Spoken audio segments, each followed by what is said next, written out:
Hello hi. അപ്പോൾ ഞാൻ ഇന്നൊരു മീൻ കറിയുടെ വീഡിയോ ആയിട്ടാണ് വന്നിരിക്കുന്നത്. കേരമീൻ്റെ കുറച്ച് പീസുണ്ട്. അപ്പോൾ അതൊന്ന് ഞാൻ തയ്യാറാക്കുന്നത് ഒന്ന് കാണിച്ചു തരാം. അപ്പോൾ അതുകൊണ്ട് ഇന്നലെ മേടിച്ചുകൊണ്ട് വന്ന കേരയാണ്. ഞാൻ ഫ്രിഡ്ജിൽ വെച്ചിരുന്നതുകൊണ്ട് അതുകൊണ്ട് നല്ല ഐസായിട്ട് കട്ടിയായിട്ടിരിക്കുക. ഇപ്പോൾ ഇളകി വരും. അപ്പോൾ ഇനി ഇത് കഴുകിയിട്ട് നമുക്ക് മീൻ കറി തയ്യാറാക്കണം. ഇത് ഇളകിയിട്ടുണ്ട്. അത്യാവശ്യം കുഴപ്പമില്ല, നല്ല മീൻ തന്നെയാണ്. ഇന്നലെ കണ്ടപ്പോൾ എനിക്ക് മനസ്സിലായി. അപ്പോൾ നമ്മുടെ ചട്ടി ചൂടായിട്ടുണ്ട്. നല്ല നാടൻ വെളിച്ചെണ്ണയ്ക്കകത്താണ് നമ്മൾ കറി വെക്കുന്നത്. അപ്പോൾ ആവശ്യത്തിന് വെളിച്ചെണ്ണ ഒഴിക്കുക. അപ്പോൾ എണ്ണ ചൂടായിട്ടുണ്ട്. നമുക്ക് കടുകിടാം. ആവശ്യത്തിന് കടുക് ഇട്ടു. കടുക് പൊട്ടി. അപ്പോൾ അതിൻ്റെ കൂടെ തന്നെ ഞാൻ കുറച്ച് ഉലുവ ഇടുന്നു.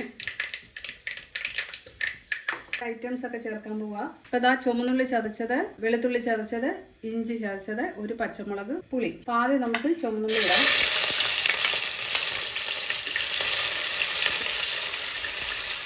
നല്ല ഒരുമിച്ച് അങ്ങ് ഇടുക കേട്ടോ. അപ്പോൾ വെളുത്തുള്ളി, ചുമന്നുള്ളി, ഇഞ്ചി ചതച്ചത്, ഒരു പച്ചമുളക്, ഇത്രയും നമ്മൾ ഇതിനകത്ത് ചേർത്തു. ഇനി ഇത് മൂത്ത് വരണം.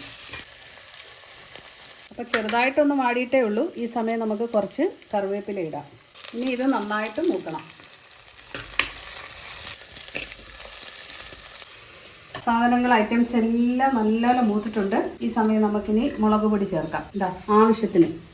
ഞാൻ മല്ലിപ്പൊടി ചേർക്കത്തില്ല കേട്ടോ. മല്ലിപ്പൊടി ചേർത്ത് കഴിഞ്ഞാൽ വേറൊരു ടേസ്റ്റാണ്. പക്ഷെ നമുക്ക് മീൻ കറിക്ക് എപ്പോഴും മുളക് പൊടി മാത്രം ഇങ്ങനെ വെക്കുമ്പോൾ അതായിരിക്കും നല്ലത്. അപ്പം ഞാൻ ആവശ്യത്തിന് മുളക് പൊടി ഇട്ടു. വേണ്ട മഞ്ഞൾപ്പൊടി ആവശ്യത്തിന്. പൊടികളൊക്കെ നല്ലപോലെ മൂത്തിട്ടുണ്ട്. അപ്പോൾ കുറച്ച് വെള്ളം ഒഴിക്കുന്നു. ഇനി ഇതിങ്ങനെ എണ്ണ തെളിഞ്ഞ് വരണം. അപ്പോൾ ഈ സമയം നമുക്ക് കൊടംപുളി, മീനിൻ്റെ ഏറ്റവും ടേസ്റ്റ് ഉള്ള സാധനമാണ് നമ്മുടെ കൊടംപുളി. വടക്കംപുളി, കൊടംപുളി എന്നൊക്കെ പറയും. ഇതാ നമ്മുടെ കൊടംപുളി ഇട്ടു. ഇനി നമുക്കിതെല്ലാം കൂടെ ഒന്ന് വഴറ്റാം. കുറച്ച് ശകലം വെളിച്ചെണ്ണയും കൂടെ വേണമെന്ന് തോന്നുന്നു. ഇപ്പോൾ കണ്ടോ നമ്മുടെ മസാലയെല്ലാം അടിപൊളി കറക്റ്റ് പാകമായിട്ടുണ്ട്. ഇനി നമുക്ക് വെള്ളം ഒഴിക്കാം.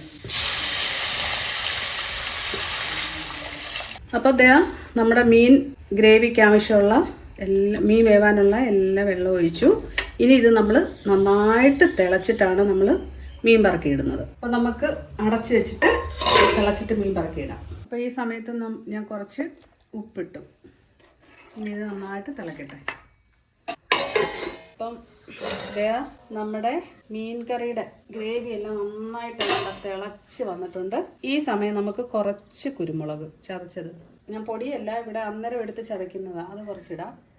തീ കുറച്ച് വെച്ചിട്ട് കണ്ടേ നമ്മുടെ മീൻ, കേരമീൻ കഴുകി വൃത്തിയാക്കി വെച്ചേക്കുന്ന കേരമീൻ നമുക്കിനി ഇങ്ങനെ ഓരോന്ന് പറക്കിയിടാം.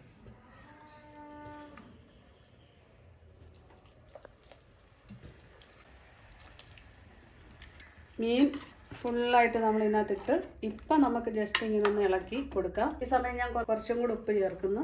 പിന്നീട് നമുക്ക് ആവശ്യമുണ്ടെങ്കിൽ പിന്നെ ചേർത്തോളാം. എല്ലാ സാധനങ്ങളും നമ്മൾ ഇതിനകത്ത് ചേർത്തിട്ടുണ്ട്. ഇനി തീ കൂട്ടി വെക്കുക. ഇനി ഇത് വെന്ത് പാകമായിട്ട് നമുക്ക് കാണാം. അപ്പോൾ നമ്മുടെ മീൻകറി കാര്യങ്ങളെല്ലാം റെഡിയാക്കി വെച്ചിട്ടുണ്ട്. ഇനി തിളച്ച് വെന്ത് പാകമാകുമ്പോൾ നമുക്ക് കാണാം. അപ്പോൾ ഇങ്ങനെ മീൻ ട്രൈ ചെയ്യണം കേട്ടോ. നമ്മൾ മുളക് കറി വെക്കത്തില്ലേ, അപ്പോൾ മുളക് കറി വെക്കുമ്പോൾ മല്ലിപ്പൊടി ചേർക്കാതെ ഇങ്ങനെ ചെയ്യണം. അപ്പോൾ എൻ്റെ വീഡിയോ കണ്ട് ഇഷ്ടമാവുകയാണെങ്കിൽ ലൈക്ക് ചെയ്യണം, ഷെയർ ചെയ്ത് നമ്മളെ ഒന്ന് സപ്പോർട്ട് ചെയ്ത് സഹായിക്കണം. അപ്പോൾ നമ്മുടെ മീൻ കറി എങ്ങനെ ഉണ്ടെന്ന് നോക്കാം. ഇതാ കണ്ടോ, അടിപൊളി ആയിട്ടുണ്ട്. അപ്പം ഞാൻ ഇടയ്ക്കാണ്ട് ഇങ്ങനെ കറക്കി കൊടുത്തിട്ടുണ്ടായിരുന്നു. അപ്പോൾ ഇവിടെ ഇച്ചിരി ഗ്രേവിയുടെ ആവശ്യമുണ്ട്, അതുകൊണ്ടാണ്. സൂപ്പർ ടേസ്റ്റാണ് കേട്ടോ, അടിപൊളി മീൻ കറി. കപ്പ ചോറ് വേണ്ടല്ലോ. അപ്പം നമ്മൾ കപ്പയും കേരമീൻ്റെ കറിയും കൂടെ ശേഷം കഴിക്കാൻ പോവുക.